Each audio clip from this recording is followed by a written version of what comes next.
E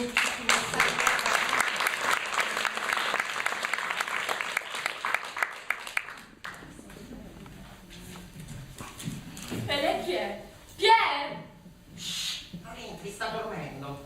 Prego. È con me che ha parlato poco fa al telefono. L'Ariete, ascendente gemelle. Come? Sì, dovevo chiamare il medico, invece ho chiamato lei e Pier mi ha detto che lei è stata la sua amichetta, insomma. La sua amichetta? Sì, mi dispiace se ho fatto un po' di confusione poco fa al telefono, ma la situazione è chiarissima, sua moglie lo ha lasciato, ma lui sta bene, è felicissimo e sta dormendo e non vuole essere disturbato, è chiaro? Chiarissimo, sì. Vado a dirgliene 4. Marlene! Mi permette di chiamarla Marlene? Ma la prego.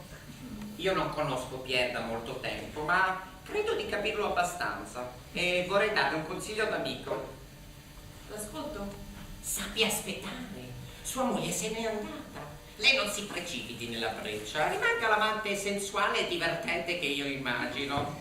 Sia per lui giarrettiere e champagne, se capisce cosa voglio dire. Continui a vederlo 3-4 volte a settimana, come prima. Lo distragga e aspetti il suo turno, che se deve venire verrà. Glielo ha detto lui che mi vedeva 3 o 4 volte a settimana. Mi ha detto che lui la vedrebbe tutti i giorni se potesse. E io lo capisco, lei è una gran bella donna. Credo che abbia ragione.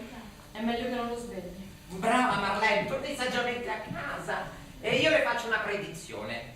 Molto presto lui si presenterà davanti alla sua porta con un flacone di profumo per lei e un enorme osso per i suoi cani. Sì.